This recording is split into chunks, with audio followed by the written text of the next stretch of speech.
Bonjour à tous. Alors j'ai recréé cette vidéo parce que mon âme a créé certaines synchronicités aujourd'hui qui m'ont rappelé qu'il y avait certaines infos qu'il fallait que je rajoute. Donc voilà, aujourd'hui je vais vous parler de comment développer sa clairvoyance et je vais vous apprendre une technique qui en 3 jours va développer toutes vos facultés. Vous pourriez voir le passé, le futur, tout comprendre, tout savoir, vos vies antérieures, les vies antérieures des autres. Enfin, vous aurez accès à tout ce qui est possible. Alors bien sûr, c'est la blague du jour. Ça, c'est les désirs de l'ego. Et pourquoi je vous en parle? Parce que je commence avec ça, parce que moi aussi j'ai eu ça, à tout vouloir savoir, tout vouloir comprendre, voir toutes mes vies antérieures, toutes celles des autres, etc. Or, tout ça, en fait, ça bloque justement le flux. Et c'est-à-dire que cette vision est aussi entretenue par les médias. Enfin, c'est la vision qu'on a en général des clairvoyants, c'est que même dans ma vie ou dans la vie d'autres, on se dit, tiens, il est clairvoyant, pourquoi il n'a pas vu ça arriver, pourquoi il a pas compris ça, ou pourquoi elle n'a pas vu ça, elle aurait dû comprendre quand même. Enfin voilà, dans les médias, on voit aussi, enfin dans les films, pour ma part, l'image qui m'est renvoyée, c'est surtout alors le clairvoyant, le médium qui sait tout, qui sait exactement quand quelque chose va tomber pour le ramasser, qui a compris tout le cosmos, etc., etc. Or, c'est pas comme ça que ça marche. Chacun a ses expériences à vivre et d'autant plus que ce serait pas, comment dire, juste que les gens soient pas au même niveau, c'est-à-dire qu'il y ait des personnes qui voient tout, qui comprennent tout, etc., et d'autres qui soient comme ça dans le noir. Donc, c'est bien aussi dans les relations de pouvoir, comment dire, avoir un certain équilibre, de pas tout pouvoir voir ou tout pouvoir comprendre. D'autant plus que ce qui est très important aussi, c'est que pour l'avoir expérimenté moi-même, l'avoir vu dans d'autres situations, etc., à un moment donné, si votre âme n'est pas nécessaire que certaines informations soient dévoilées, eh ben, la personne clairvoyante qui vous aide, qui vous accompagnera, à savoir vous transmettra des messages, ne verra pas cette information. Donc pareil, il y a beaucoup de gens aussi créés sur ces fantasmes de qu'est-ce qu'est la clairvoyance, qui pense que la personne clairvoyante va tout voir, même les choses que vous ne voulez pas dévoiler, vos ombres les plus horribles, etc. Or, ce n'est pas comme ça que ça marche non plus, heureusement. Même si certaines personnes voudraient manipuler consciemment ou inconsciemment leurs facultés, il faut savoir qu'à un moment donné, quand vous décidez de ne pas ouvrir certaines portes, la personne ne pourra pas les forcer, aussi puissante qu'elle se dit être. Voilà. Donc ça, c'est super important, intéressant et important. Et j'en viens au prochain point, c'est que on parle souvent de la clairvoyance comme un don. Alors un don de Dieu, hein, soi-disant, ou de familial, etc. Pour moi, c'est pas un don, parce que c'est pas quelque chose qui est donné, c'est-à-dire que nous sommes tous des êtres clairvoyants, intuitifs, médiums. C'est inhérent à l'être humain. Donc pour moi, c'est une faculté, la clairvoyance. Et la clairvoyance comprend, c'est un terme que j'utilise pour englober beaucoup de choses, dont je parlerai plus tard. Mais donc voilà, ce sont des facultés naturelles à l'être humain, donc non paranormales. Par contre, on parle de facultés extrasensorielles. En effet, nous avons nos 5 sens extérieurs qui nous permettent d'être en contact avec le monde extérieur. Mais ces 5 sens, ils sont aussi intérieurs. C'est ça qui nous donne la possibilité d'avoir des visions intérieures, d'avoir des voix à l'intérieur, de sentir des odeurs parfois à l'intérieur, alors qu'elles ne sont pas soi-disant dans l'extérieur, ou enfin qu'elles se matérialisent, etc., etc. Donc la clairvoyance utilise en fait les sens intérieurs. Donc il y a ça. J'en reviens donc au troisième point, c'est toujours pareil, nous sommes tous des êtres de lumière, donc intuitifs et clairvoyants de nature. Donc votre clairvoyance, elle est déjà là. Il n'y a rien besoin de faire. Nous sommes tous des canaux, pardon. Mais c'est plus joli de dire canal, mais bon, après, nous sommes tous des canaux. Donc, nous, dans notre quotidien, nous recevons aussi voilà, des informations les uns des autres, hein, qu'on en soit conscient ou pas. C'est comme ça. Hein. On sait que la communication, par exemple, non verbale est une énorme part de notre communication entre humains, plus que la communication verbale. Donc, ça fait partie de ça aussi. Euh, Sachant que dans notre quotidien, alors on est voilà, des antennes, hein, enfin je veux dire on émet mais on reçoit aussi. Et en fait dans notre vie de tous les jours, on reçoit des messages, des ressentis des autres, etc. Des choses qui disent, on ressent par derrière les mots ce qu'il y a derrière, si c'est vrai ou si c'est pas vrai. Après, on n'a pas vraiment appris à écouter, à observer ça, mais c'est là. Donc, si vous verrez dans votre vie quotidienne aussi, c'est pareil, il y a des fois des messages que vous dites quelque chose à quelqu'un, après c'est filtré d'une certaine façon, hein, parce qu'on a tous notre personnalité, notre ego qui entre en jeu. Mais dans la vie de tous les jours, déjà, au quotidien, on utilise notre clairvoyance. Donc ça, c'est important à savoir, étant donné que ça cadre dans le fait que la clairvoyance est déjà innée et inhérente à l'être humain. Après, il y a différents canaux, évidemment. Donc, j'en ai déjà parlé par rapport aux cinq sens. On peut voir à l'intérieur ou même à l'extérieur. Donc, c'est la clairvoyance. On peut entendre, donc la clairaudience. On peut ressentir les émotions, ressentir des sensations physiques, qui est la clairsentience. Et puis, le savoir aussi, par exemple, fait partie d'un des canaux. C'est le savoir, c'est-à-dire la claire connaissance. Tout à coup, vous savez quelque chose sur quelqu'un ou sur vous-même. Vous ne savez pas d'où ça vient, mais vous le savez. Point simple, vous le savez. Donc ça, c'est la claire connaissance. Après, il y a différentes facultés bon, qui rejoignent les canaux hein, différents. C'est-à-dire qu'il y a l'empathie, cette capacité qu'on a de pouvoir se déplacer dans la situation de l'autre et même de ressentir ses émotions dans certains événements.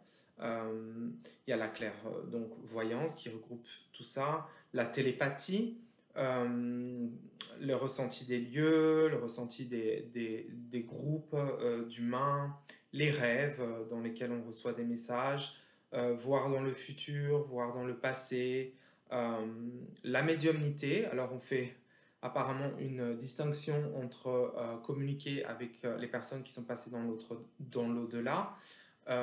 Or pour moi c'est un point de vue, hein, c'est-à-dire que de notre point de vue ce sont des morts, mais si on part du principe que ce qu'on retrouve dans beaucoup de religions, dans beaucoup de croyances, que l'âme est éternelle, personne ne sait exactement ce qui se passe dans l'au-delà quand on passe de l'autre côté, mais on est vivant, donc l'âme est éternelle, donc finalement euh, c'est communiquer avec des vivants. Il n'y a pas de distinction au final. La médiumnité emprunte les mêmes chemins que la clairvoyance.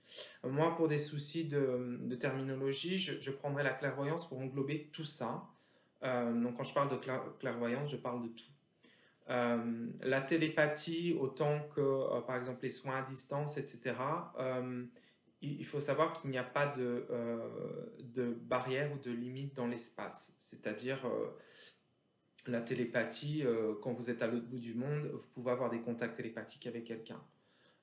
Pareil pour faire un soin à distance, étant donné que l'énergie, quand on se connecte à l'âme et le soi de la personne, le travail se fait. Donc il n'y a pas dans le monde subtil, je dirais, il n'y a pas de définition d'espace en tant qu'on le connaît dans la matière.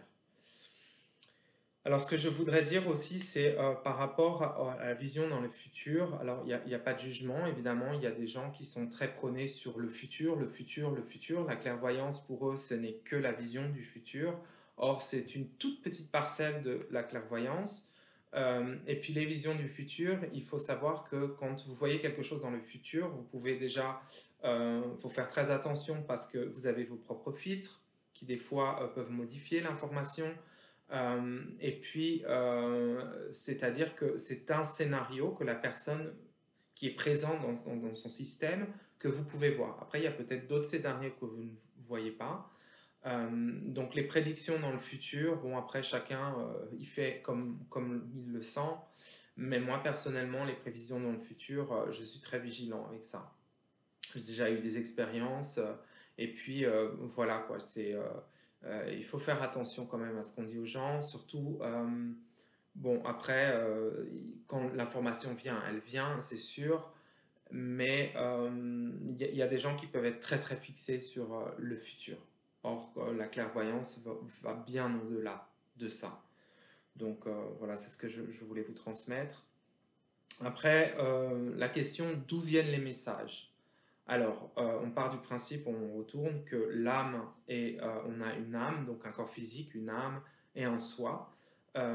Et c'est-à-dire que c'est difficile de donner une définition, vous pourrez trouver plein de définitions évidemment. On part, après c'est chacun selon son ressenti d'aller explorer ça. Et qu'est-ce que ça veut dire pour lui ou elle, l'âme, le soi supérieur, etc. Mais bon, en partant pour donner quand même une petite définition propre, je dirais, ou enfin empruntée, propre, c'est-à-dire que l'âme serait en fait beaucoup plus proche de notre corps physique et elle contiendrait donc tous nos expériences passées, nos expériences actuelles, nos leçons, notre plan de vie, etc., nos contrats avec les personnes qui sont dans notre vie actuellement. Et le soi suprême est en fait le grand maître, je dirais, qui coordonne, donc qui est beaucoup plus supérieur, qui a une vue énormément d'ensemble, que l'âme a aussi d'ailleurs. Euh, et après, ben, l'âme essaye de justement nous guider par rapport à ce plan de vie. Par contre, il y a notre personnalité, donc notre ego, qui peut des fois faire barrière. Pas toujours, mais bon, c'est ça aussi. Après, comment dire, c'est pour ça qu'il est important aussi d'épurer son ego.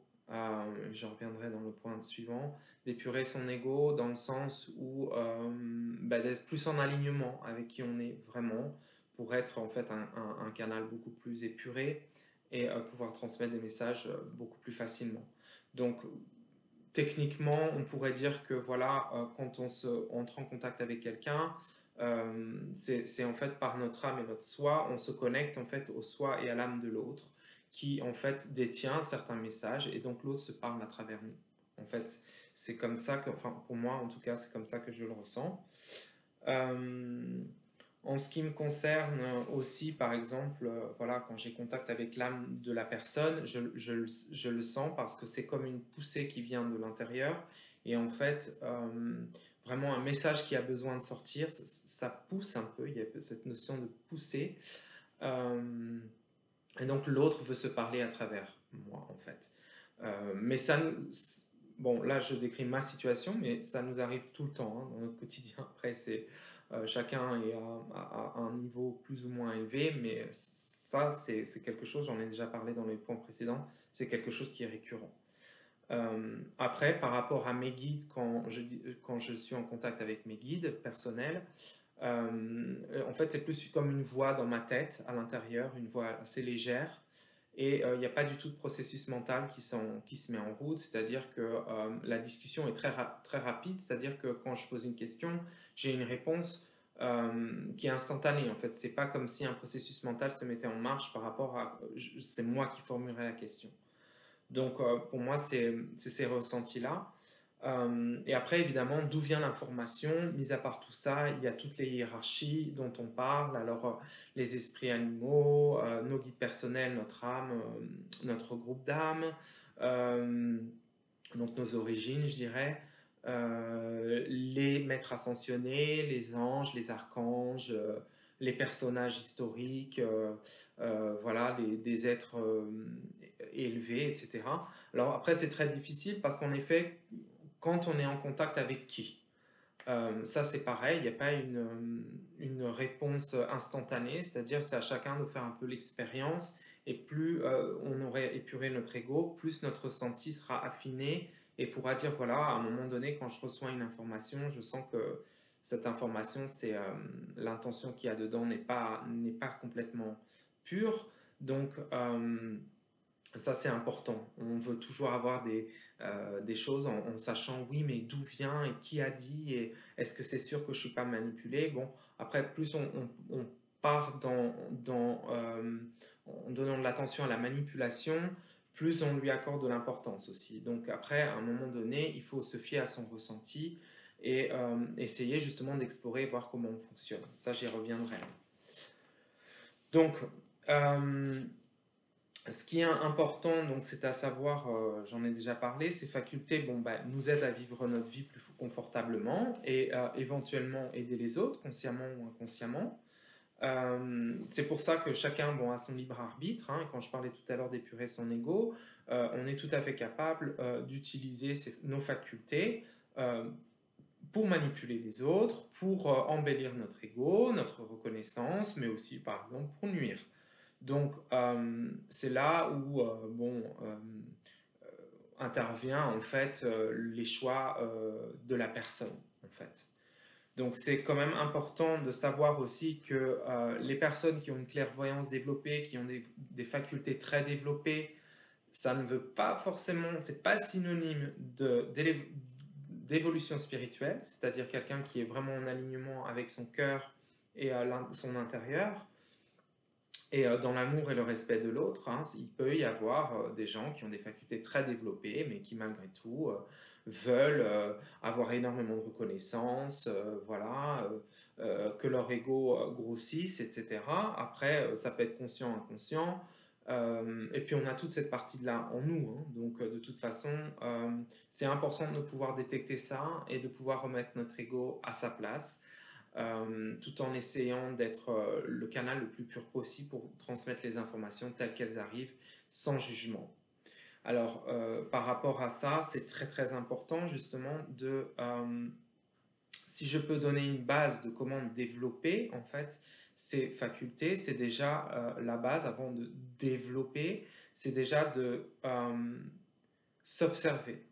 S'observer quotidiennement, sans juger, s'écouter et se faire confiance par rapport à ce qu'on reçoit. C'est-à-dire qu'on reçoit énormément des autres. Alors par exemple, je pourrais donner un exemple, c'est-à-dire qu'à un moment donné, vous rentrez vous êtes dans un groupe et puis votre humeur change. Voilà. Pourquoi votre humeur a changé? Qu'est-ce que vous avez reçu? Quelle émotion est rentrée? Quelle dynamique avez-vous perçue? Moi, il fut un temps où je ne pouvais pas rentrer dans des bus, dans les transports en commun, même rencontrer mes clients dans mon travail de tous les jours parce que voilà, il y avait trop de choses qui... J'étais submergé en fait parce que... par tout par tout ce qui rentrait. Et en fait, c'était dans une période de ma vie où j'étais assez compliqué pour moi. Et j'étais pas du tout, je n'acceptais pas du tout d'être un canal clairvoyant. Donc finalement, plus j'étais en mode résistance et plus ça débordait. Et puis j'avais l'impression de devenir fou en fait. Et à partir du moment où j'ai vraiment pu m'accepter en tant que tel, j'ai pu vraiment comprendre que c'est pas une malédiction et que ça a ses avantages, mais il faut tout simplement apprendre à vivre avec et déjà accepter, faire confiance à ce que je reçois. Donc ça, c'est très important, c'est la base en fait, c'est comme quand on construit une maison, on a des fondations et après on construit la maison. Là, ce dont je vous parle, c'est vraiment les fondations, c'est-à-dire que votre clairvoyance est déjà là, donc observez-vous et explorez en fait qu'est-ce qu'il y a déjà, comment vous recevez les informations. Et alors, ça peut être très varié, il n'y a pas une seule forme, il peut y avoir multiples formes de réception, selon la personne avec qui vous êtes ou dans les lieux qui vous êtes, etc., ça peut être très varié. Donc il ne faut pas non plus fermer la porte à à ce que vous recevez, c'est-à-dire il faut rester ouvert aux possibilités. Là, c'est pareil, l'ego peut entrer en jeu. Parce qu'à un moment donné, on peut se poser la question moi, je sais que par rapport à la vision intérieure, j'avais vraiment envie de voir les choses tel un film, avec des couleurs, des personnages, les détails, etc. Ma vision n'est pas comme ça, donc voilà, j'accepte qu'elle soit pas comme je veux qu'elle soit. mais ça ne m'empêche pas de pouvoir m'aider et aider les autres, les façons dont je reçois, même dans la vision. Donc après, il y a toujours ce besoin de l'ego, de quelque chose de fantastique, de fantasmagorique, d'extraordinaire, etc. Et ça peut souvent bloquer justement le flux par rapport à la reconnaissance de qui on est vraiment. C'est-à-dire comment vous recevez l'information, comment ça se passe, observez-vous, explorez là-dedans. Surtout pour faire confiance et ne pas juger. Parce que, par exemple, moi, il m'est arrivé d'avoir des messages super farfelus. Je reçois le message. Bon, je veux pas avoir l'air trop bête ou ça me parle pas du tout ou ça a l'air ridicule. Donc, je modifie en fait le message. Et en fait, ce qui se passe, c'est que la personne ne le reçoit pas, en fait. Donc, ça ne fait pas écho, disons.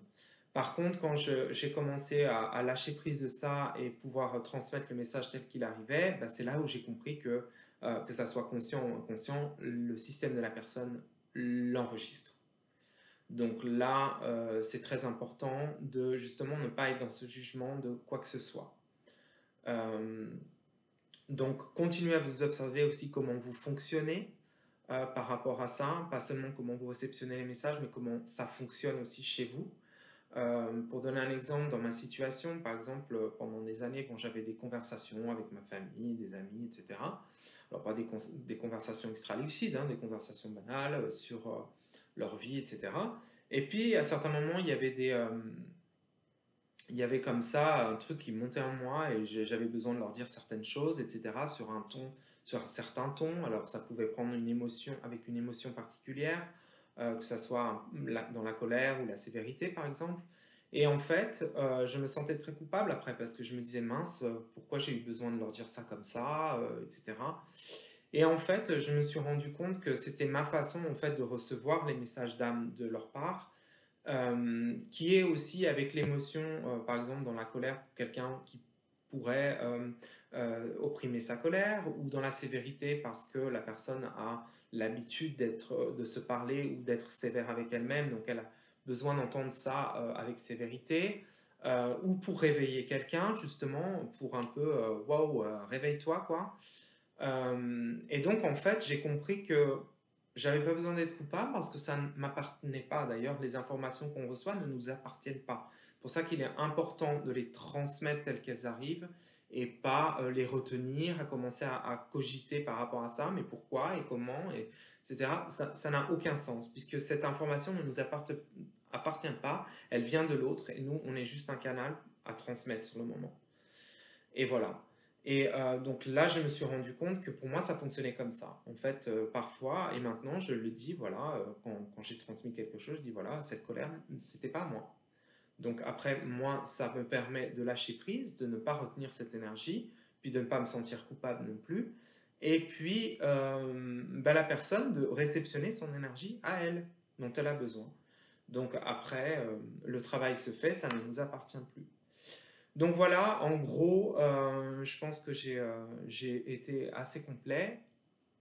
Voilà, bah écoutez, je vous souhaite bonne continuation dans votre observation, exploration et surtout confiance de votre ressenti.